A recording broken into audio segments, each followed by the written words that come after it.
Listen to the Vibes. Welcome, everyone, to another episode of Listen to the Vibes. Very happy to welcome Thomas Brown here, who is a mental health advocate, an artist, an author, and a podcaster himself. So we're going to get to know him and have a great conversation today. Thomas, tell us a little bit more about yourself. I have it's weird. I'm trying to package it all into the elevator pitch, and so it makes sense. I'm recently an author. I just published my first book, 2012, A Bicycle Odyssey. It was a friend of mine. We'd both lost brothers who had took their own lives. And we met each other in around 2010, and we thought that it was important for us to use our similar life experience. And so we planned and organized a 7,000-mile bicycle ride from San Francisco, the Golden Gate Bridge, to the Chapel of Sacred Mirrors, which is an art retreat center in upstate New York. The painter, it's run by the painter Alex and Allison Gray. They're a lot. If you looked at some of their paintings, it's very obvious that the visionary art is inspired by psychedelic visions. So Zach and I decided that we would ride in honor of the brothers that we lost and talk to other people that had similar experiences. So we had speaking engagements in different cities across the country, speaking with mental health advocates, speaking with people who lost loved ones the same way that we did. And speaking with government officials, therapists, psychologists, and people who ran mental health facilities. The reason why we chose the Golden Gate Bridge is, I don't know if you've ever seen the documentary The Bridge, but people have gone there as a point to jump off and end their life. We stayed at the night before we started tour. We were invited to stay with the Coast Guard in Sausalito. That the Golden Gate is that's one of their beats. That's part of their beat, and so they have a lot of the Coast Guard's men and women there. One of their primary responsibilities, which they didn't sign up for and didn't expect, would be body retrieval. So we chose the Chapel of Sacred Mirrors because we felt that art and creativity is a powerful tool in not only cultivating self-awareness, but helping people heal. My personal philosophy that is connected to the bike ride in the book, we rode under the banner of RISE, which stands for Revolution Inspired Self-Evolution, which is just a really pretentious way of saying, you can't really make change in the world unless you first begin to make change within. And so to me, the way that I manage my mental health is just through a meditative practice of awareness, first with self-awareness, then spatial awareness, and then social awareness. So first within myself, then in my environment, and then into the greater world, and learning to cultivate compassion and empathy for people that have vastly different living experiences than I do. We did that in 2012, hence 2012, A Bicycle Odyssey. If I can show it right here. It's but during that time while I was writing, I went to film school before the bike ride, and I'm very much more of a visual artist. I love photography. I love motion photography. I got really good at script writing, but writing scripts is vastly different from writing books. When you're writing a script, you write how people talk with a limited description of environment. Where if you want to engage a reader with writing a book, you have to, first of all, you have to have proper grammar, which that's where editors come in. I've always been an F7 kind of guy on Word. For people that misspell, they know what that one is. Um, and then also you want to be able to describe, and I think it's important to bring in a sense of poetry. There's a lot of feelings that we have that I feel we don't have words to articulate, and that's where poetry comes in. So you're just trying to tell a tale, make it compelling and informative, and hopefully funny and entertaining at the same time. So while I was doing that book, it's writing is very at the time when I was doing it, because I didn't know how to do it. I didn't realize that you could have a community of writers, so I was very isolated. Um, which I don't know if I'm an introverted extrovert or an extroverted introvert, but I'm one of those two. Uh, I realized that I needed some kind of like communal outlet. So while I was writing a story about my experience, and from the experiences that I learned from other people who had similar, who lost loved ones the same way that I did, I wanted to learn more about people. So I created my first podcast called Inner Monologue, where I just invited people over. And at first it was people with similar experiences mine, losing loved ones, um, who had taken their own life. But then I just decided to branch out. I wanted to talk to people who had issues with addiction, people who had eating disorders or sex addiction, or people that were just sad and then learned how to navigate that. And a lot of there was a lot of similarities between my philosophy and what other people were doing. I won't even say my philosophy is original. A lot of my stuff is just borrowed from other people, and it's my interpretation of it.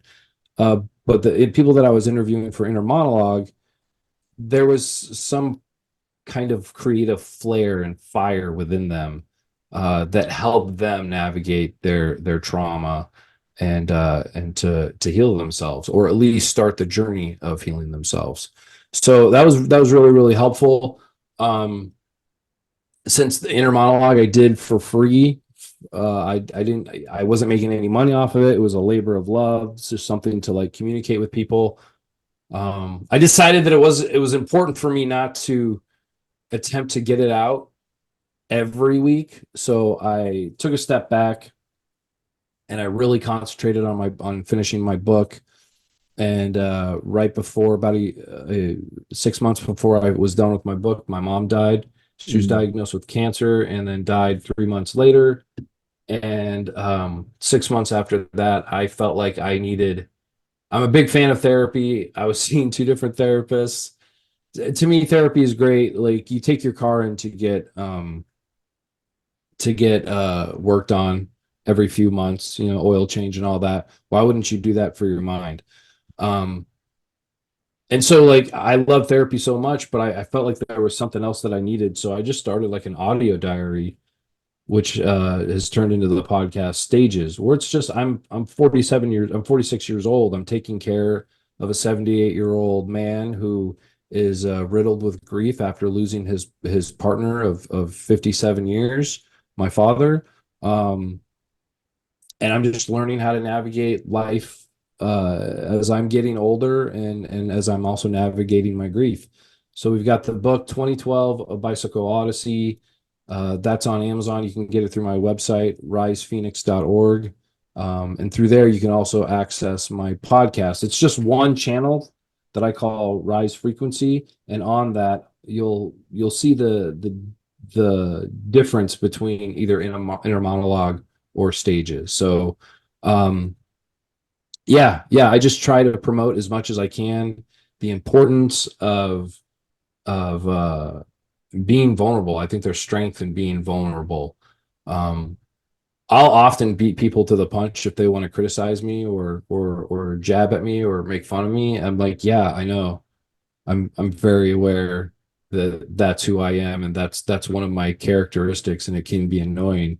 Um, I'm working on it. Like, I just try to like understand myself as much as possible so that it can never traits about myself can never be weaponized against me and my mental health. So, I feel like the best way to encourage others to be open, and transparent and comfortable with sharing their feelings is to lead by example. So that's what I do in this world.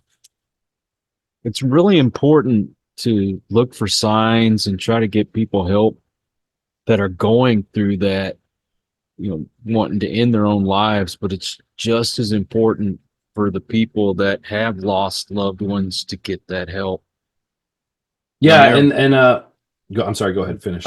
I was going to say, when my little brother ended his life, I didn't take the time to grieve.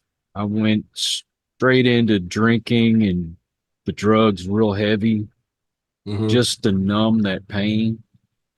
And then when I finally got sober, then I started feeling those feelings that I should have felt a long time ago. Mhm.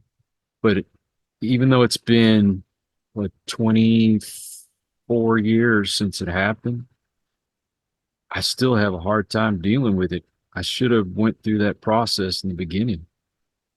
Yeah, there's a saying, prevention for the next generation is postvention, or postvention is prevention for the next generation. What postvention is it's support groups. And because there is so much taboo around the subject of the S word, that people didn't want to talk about it. And if you don't want to talk about it, you're not aware that there's other people that have that same experience or the same issues. So there's now, you know, there's an entire network, run by different organizations, um, across the country and around the world, for that. If you've lost somebody, um, and you can find one of these groups, you have a place of people that have similar experiences. There is not every municipality does it, but there's like an organization called LOSS. It's an acronym, um, but it's pretty much, if somebody has taken their own life and the police show up on the scene, somebody from the police will contact the local crisis intervention center, and they will send a team out to be with the bereaved while the police are doing their job. Because whenever you have something like that, it's always listed as a homicide before they do their investigation, and then can say like, no, it wasn't. It was done. It was, the person did it to themselves. So it's just they didn't have that. So I didn't have that, and this lost program is something that's very, very new. Really started cooking around 2010. We met the founder, Dr. Frank Campbell, in Baton Rouge, Louisiana, and he has spread this method all around the country. We now have a lost team here in Arizona. I've been a part of it. I've also run support groups when I got done with the bike ride. And it's a very powerful setting to like just be there and hold space and provide space, in a support group. Um, and not only like hold it for like the individuals that are there, but like you gotta like allow people the time to say how they feel, um, and also protect the group, and sometimes from themselves. So you could have somebody that's been there for a few months, and then a newbie walks in, like because of the lost program, like they lost their loved one like 3 days ago. Where for people like you and I, like for me, I lost my brother in 2001. So what you're probably like 90, 97, 98 is It when you was lost your brother. it was 2000. Okay, 2000. So like, excuse me. I never had a hard time sharing my feelings. I just didn't have the awareness to be like, oh, I'm depressed, or oh, I'm grieving, So I think if I had that language, that I could be a little bit more honest, that I would have sought out help earlier. Um, I was already kind of screwed up beforehand. I didn't understand who I was or my place in this world. And I think that like the lack of self-awareness, or understanding of who you are and all of your triggers and why you believe the things that you believe, can add to an unhealthy mental state of mental health. Um, and I mean, you're stuck with you. The one person that you're stuck with from cradle to grave is you. So why wouldn't you take as much time to learn who you are? And the great thing about self-awareness is that there, or could be a frustrating thing, is that there's no finish line. You are going to change as you experience new things. You could believe one thing, you know, and you there's a lot of people that like will have like this sense, this feeling about a certain social idea or social belief system, but they have never had direct experience with it. And then once they're affected by a direct experience because maybe a family member is dealing with it, or another loved one, or a coworker that they were really good friends with, and as soon as they have that direct experience, their consciousness can shift because they've widened their spectrum of awareness. So it just it happens just as much for yourself as it does as like the world around you. And I think that, like, you know, you don't really come to a sense to like figure who you are most of the time until you've had a severe trauma. Some of us are lucky. You know, some people are born and they got great athletic ability. Some people are born and they have a great sense of self-awareness and a great sense of spatial and social awareness. But if you're one of those people that you're not born with it, you can learn it. It's funny to me that, and I don't know if it's done out of just direct negligence or a nefarious act, but I would think that teaching young people at a very young age how to cultivate self-awareness would be an important subject matter. Usually you have you either like wind up walking into signing up for what you think would be an easy humanities course in college, and you go and take like a philosophy class, or you have some kind of trauma, and when you decide to start the healing journey is when you kind of like start to learn a little bit more about yourself. But it's nothing that's like taught to us at an early age, and I just think it would be amazing if we had a class like arithmetic or like math, science, and English and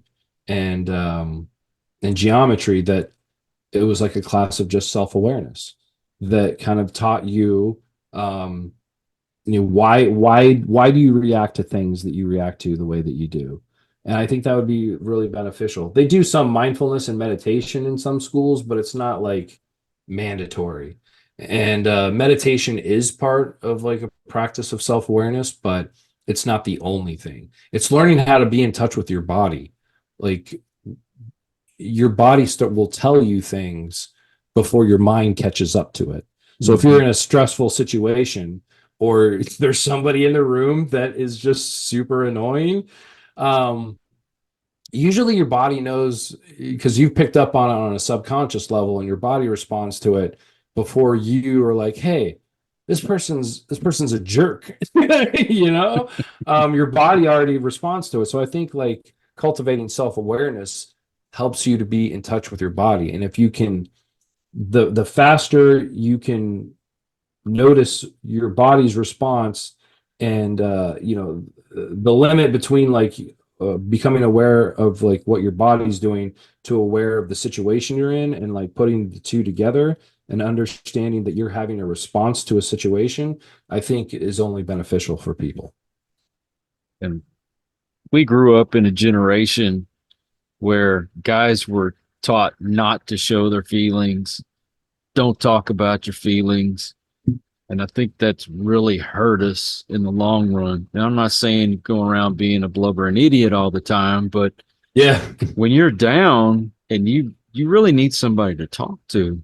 Yeah. I've tried many times myself when I was younger to try to end my life. And my father ended up doing it in 97, and then my little brother in 2000. And I want to break that cycle. And I'm glad you mentioned meditation, because that's helped me more than any medication ever did. Yeah. Yeah, and I think like you're breaking that cycle every single day that you wake up, no matter how you feel. Um, you know, it takes a if you're living in a depressed state, getting up and putting your socks on is a victory. You know, so you just have to take it with a grain of salt. And I to me, I just like having these conversations. I think you could be vulnerable and open and share who you are without being over the top emotional. You Right. know, you can have like a sense of because I think like the more and more you talk about that, people learn that you're a safe space and that you're not going to judge people for feeling the way that they feel. And the best thing you could do for anybody that's sad or depressed or grieving is just listen to them. Yep. Don't they're not gonna be hearing any of the answers or the answers that come from deeper wisdom that you think that you have. Just listen, lend your ear, give them a hug, make them a sandwich. Just share time with them. It's the best thing you could do. It's just I think the world is, at least like in our country, it's so divided that we forgot how to see ourselves in other people. Yeah. And like whenever I hear somebody talking about something that they don't agree with, like, oh, I just don't get those people. And I'm just always like, yeah, imagine what it's like for them living in their shoes. So that's the way that I try to approach it. I'm not a saint. I fail every single day. Um, I'm a very emotional person. I think that helps me in my creative path, but I still learn, on a daily basis. Um, and it's part of my self-awareness practice is like, oh, I'm going through it today. I should probably limit some of my interactions. They need to be limited to how important and how long do I have to talk to this person in front of me? Because you know, and if that means that I come home and I see my partner and I give her a kiss and I'm just like, hey, uh I need to go sit by myself for a while. I know you've been, she works from home. So sometimes when I get home and I've been around people, she hasn't been around people and she's just like, I'm like, I understand, but the furnace is hot right now. I need to go cool it down. So yeah, I think just to me, I think self-awareness is a paramount in starting any like journey with taking care of yourself, um being a good figure within your circle of influence, and just working toward making the world a better place. And allowing yourself to make mistakes. I'm my Yeah, biggest critic. yeah, And I yeah, yeah. know what you're Oh, yeah, talking about. yeah, yeah, yeah, yeah, yeah. I can be a jackass. I can excel at being a jackass. So, if I could get paid for being a jackass, I'd be a millionaire. Yeah, I totally get it. Now, do you do this bicycle thing all like on an annual basis, or is this a one-time thing? No, it was a one-time thing. I originally walked across the country with my parents' church. I'm not a Christian. They're a very progressive group. And I really believed in a lot of things that they were doing, and I needed to like change a lot of stuff in my life. And this was back in 2006.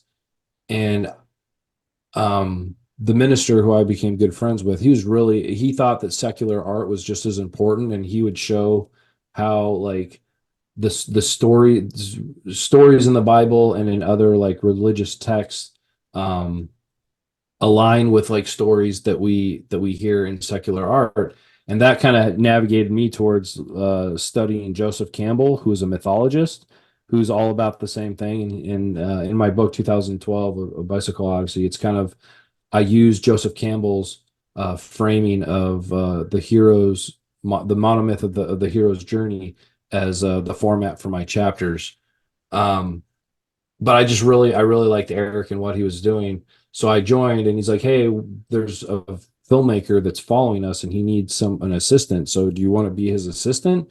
And so I went on this journey, and I'd never been east of the Mississippi, and it was just a life altering experience, just traveling and seeing the country, and not only doing it, like we were only getting 40 miles down the road every single day. We had like the filmmaker and I had had a vehicle that we would use, but a lot of time like I was on the side of the road, I was walking backwards, shooting footage and interviewing the walkers. And I kind of like I caught a bug for that. Like when we were done, I went straight to film school and I was working there. And then I met Zach. I had this like I knew that I needed to do something again, and I wanted to do like a unconventional journey. And so we decided to do this bike ride for our brothers. I wish I could do this every single year. As I'm getting older and like responsible for other people, it's a little bit harder to quit your job because I quit my job twice. I work in a library now, and I kind of like just fell into the library profession. But I love it. I think it's important. It's the last place in our society that people can go to, and they're not expected to spend money. And we deal with a lot of patrons that are suffering from mental illness. The librarians aren't trained at all to be social workers, but we're kind of expected to be, or at least a bridge to those resources. So shout out to all librarians. So I wish I could do this bike ride every single year. There's a lot of different organizations that do like midnight walks. Well, they'll walk like a marathon. AFSP does some stuff like that. But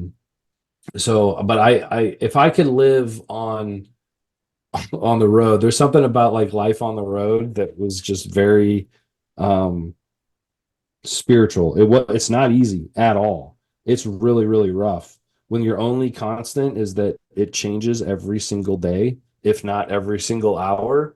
The only time you're in one place longer than like 4 hours is when you're asleep. So you're just constantly moving, and it's a trip. I often joke that my claim to fame is that I've been to Washington, D.C. twice in my life, and I've never arrived by train, plane, or automobile. I walked into DC and I rode my bicycle into DC. Wow. So, yeah. I think it's important for us, like, again, to like, even if you're not doing something like, not everybody can quit their job for 7 months or 8 months or 9 months and do like a bike ride or walk across the country, but there's other things that they can do. There's a lot of different organizations out there. You check in and see like what your local crisis center is, if they have any volunteers.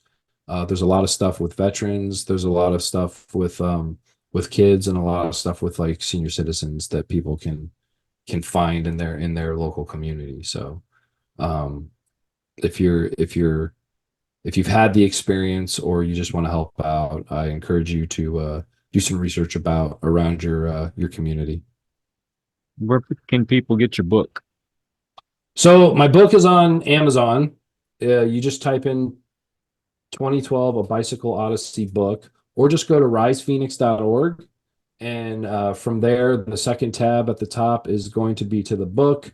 But from there, you can get to all of our social medias, and you can get to our podcasts. So just go to risephoenix.org. I'm going to put all your links in the description just to make it easier for folks. And I'm going to encourage you out there, if you are having problems or you know someone who has, please get help. Don't go through what we've gone through. Yeah, it's Anyway, rough. Thomas, man, thank you so much. Man, I could sit here and talk to you all day. I appreciate it. It's very good. You asked a lot of great questions, and I appreciate what you're doing because, I mean, you're doing your work just by providing a space for people to sit and talk about their journeys and their stories. So thank you. Well, you're always welcome to come back. Awesome. I appreciate that. I also want to thank all you folks out there. If you are new to the channel, I hope you'll come back. Please hit that subscribe button. For my regulars, you guys are awesome because you make it possible for me to do this. And until the next one, everyone, please take care. Be kind to one another. God bless, and peace. We hope you enjoyed this episode of Listen to the Vibes. You can catch us on Buzzsprout or wherever you listen to your favorite podcasts. And on YouTube. Follow us on Facebook at The Vibes Broadcast Network